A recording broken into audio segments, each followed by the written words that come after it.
show. But listen, look, let's go into this, because all I hear on your network is this guy's, it's tyranny and socialism. That's what he believes. So how is Barack Obama a socialist? As far as I can see, the majority of the billions of dollars he's given to banks. Look, so if he's a socialist, he's dyslexic. Because when you redistribute the wealth, it's supposed to be going to... But he does believe in a redistribution of income. Well, Barack he's Obama. redistributed to and that is the a socialist tenet. No, he's redistributing it. He's going up. He's dyslexic. It's supposed to come down. Look, if you don't know that the Obama administration is redistributing income, then I'm going to have to haul your program away from you. Let me ask you a question. What is different about his redistribution of income that all other presidents? He wants to raise the marginal tax rate back to where it was during the Clinton era.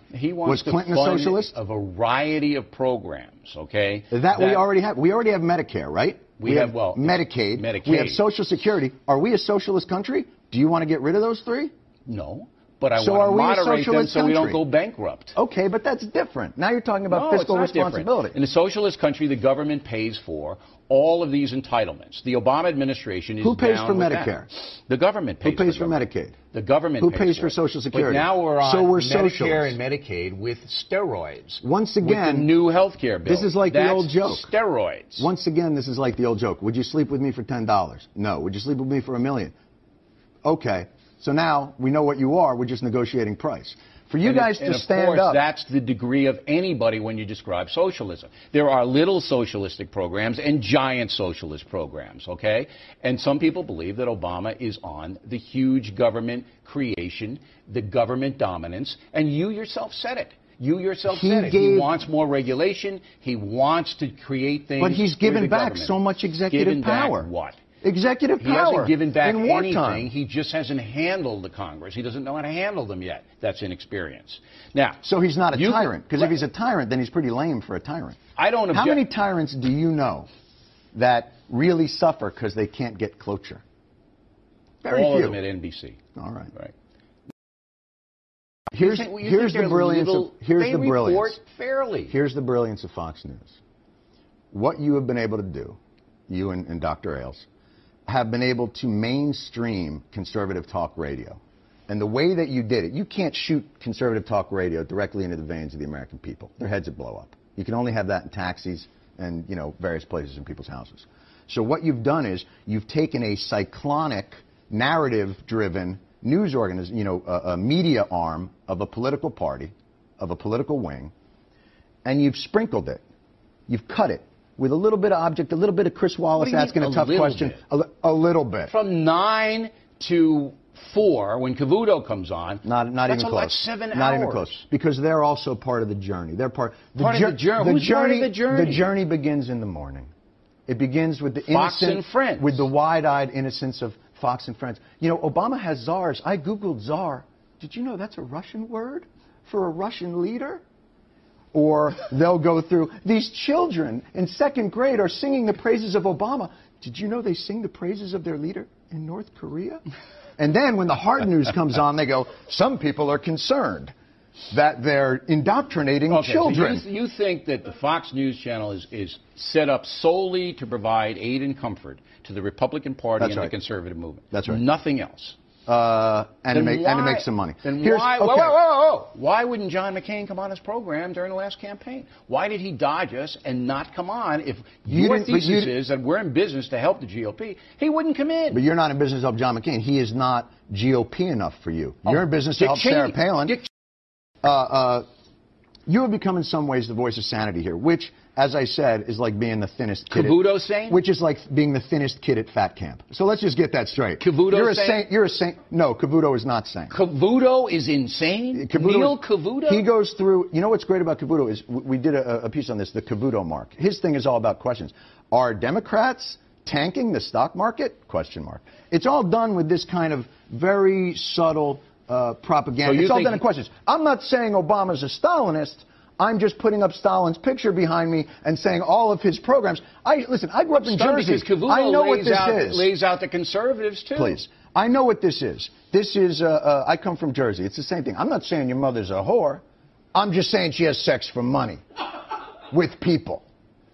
So all the techniques that here's how I know you are. Because Fox News has done a 180 on so many integral principles of what you would imagine a news organization to be. Fox News used to be all about, you don't criticize a president during wartime.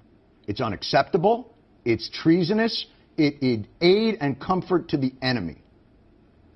All of a sudden, for some reason, you can run out there and say Barack Obama is destroying the fabric of this country. But not in the Afghanistan situation. They've absolutely said he doesn't know what he's doing. Not here. When you're talking about everybody here has been respectful in that theater and not undermined anything in that theater. That's absolutely not true. No, you went through the whole dithering thing. It took too long for him to make up the mind to deploy. But that's not the point. The point is, any criticism of a president in wartime about anything.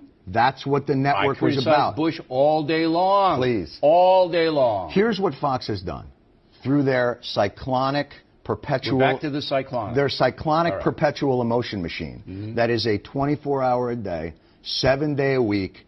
They've taken reasonable concerns about this president and this economy and turned it into a full-fledged panic attack about the next coming of Chairman Mao. Because that's the way I do it. Not in your audience. Yeah, I don't calculate what my audience wants to hear. You obviously. can't. It's impossibility. All right, now and it would make your show.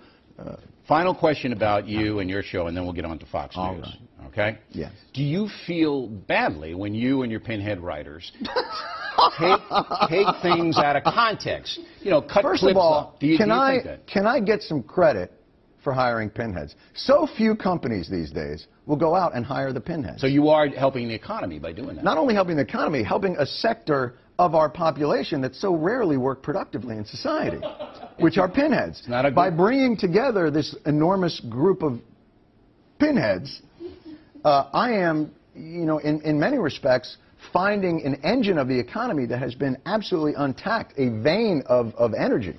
I think I deserve credit for that. All right, we'll let the audience decide on that, if they're still awake.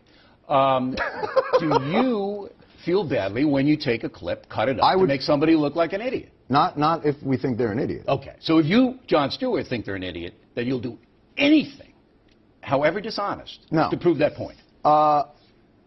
No, not however dishonest. But you take a clip and you take it out of context. You did it to me. I disagree with that. You disagree with the context? I disagree that we took it out of context. Well, you cut it. You cut, the quotes were, you mocked me for... we do mock you. Yes, and I mocked myself, so you're in good territory with that.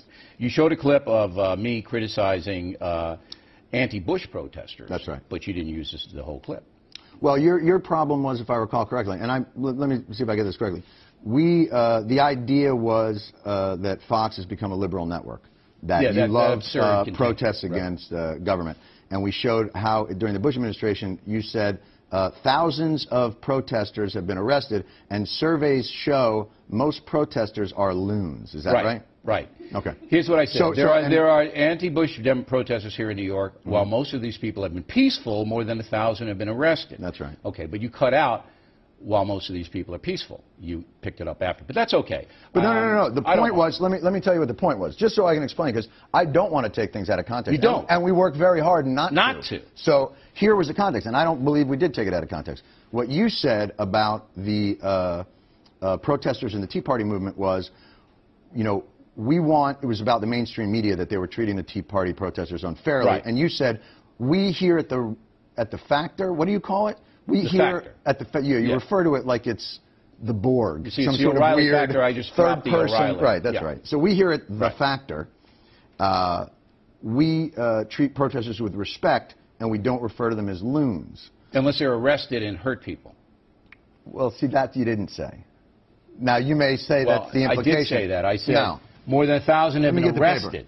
More than 1,000 have been arrested. But you didn't say most surveys say I'm not that. giving you the paper. You didn't say most surveys say that the arrested protesters are loons. You said most surveys say the protesters are loons. The important if you had said arrested, we wouldn't have put it in there. Okay. The important thing is you don't want to take things out of context just to make a cheap political point against people you don't like. We're not looking to make cheap political points against people we don't like. Okay. We're not looking to take things out of context. And quite frankly, we work pretty hard not to. Okay. And if you have other examples, I'd be happy to address those as well. I disagree with you that that's out of context.